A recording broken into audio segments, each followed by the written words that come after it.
Je vous le dis en titre, si vous empruntiez l'axe échangeur Zengayong à Wenje en passant par le bas, vous l'aviez sûrement remarqué, l'accès y était interdit depuis le 26 décembre dernier pour cause d'éboulement.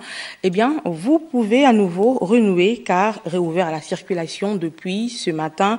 Le ministre d'État en charge des travaux publics, Jean-Pierre Oyiba, s'y est rendu pour constater, tout comme nos reporters Georges Kambila et Arnaud Mingue.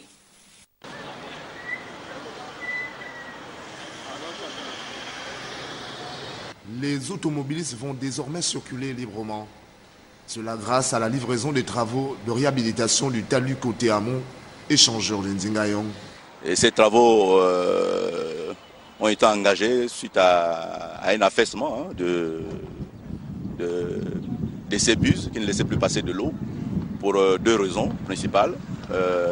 La première, c'est l'obsolescence, la corrosion des bus qui ont été posés en 1977, qui sont complètement à bout de potentiel.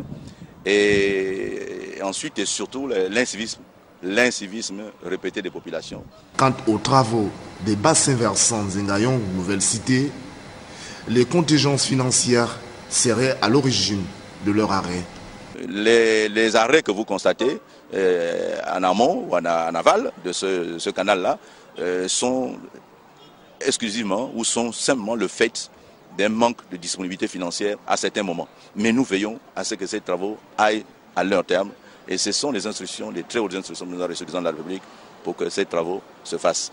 Le ministre est également revenu sur les inondations souvent causées par des fortes pluies sur le fond de mer. Le problème de Libreville, c'est que nous sommes vraiment sur de l'eau. Et il existe plusieurs émissaires, plusieurs canaux, plusieurs cours d'eau sur Libreville.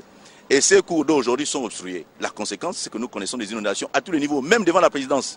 C'est un problème d'obstruction des exutoires. Tous les dallots en béton, toutes les buses qui ont été construites à ce niveau-là ont été obstruées par les constructions anarchiques des populations, d'une part, et par aussi le manque d'entretien. Parce que vous savez que ces routes-là datent de plus de 35 ans. Les populations s'impatientent de voir les différents chantiers aller à leur terme.